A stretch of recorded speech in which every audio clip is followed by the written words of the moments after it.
আসসালামাইকুম। আবার একটা গাড়ির ভিডিও নিয়ে আসলাম। গাড়িটা মূলত বিক্রয় করা হবে। গাড়িটা যেমন দেখছেন এমনই পাবেন।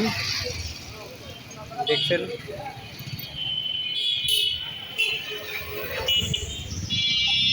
নাম্বার, কুষ্টিয়ার নাম্বার। গাড়িটা বিক্রয় করবে।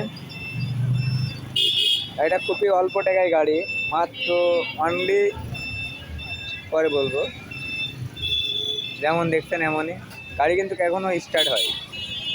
গাড়ি ছিল রানিং, গাড়িটাও রানিং আছে।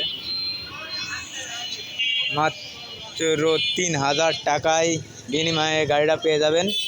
যে আগে কমেন্টে লিখবেন সেই পাবেন এই 3,000 টাকা দামের গাড়ি। আর যদি কেউ আগে থেকে আসে তাহলে কিছু করার নেই। 3,000 টাকা গাড়ি নিতে হলে খুব দ্রুত কমেন্ট বক্সে জানাবেন। তো 3,000 টাকার গাড়ি যখন তখনই বিক্রি হয়ে যায়। একটা কাগজের দামও কিন্তু 3,000 টাকা না, কুষ্টিয়া কাগজ। এই যে দেখছেন গাড়িটা যেটুকু দেখলেন এমনই 3,000 টাকার বিনিময়ে গাড়িটা পেয়ে যাবেন দ্রুত। যে আগে কমেন্ট বক্সে জানাতে পারবে সেই পাবে 3,000 টাকার বিনিময়ে একটি গাড়ি।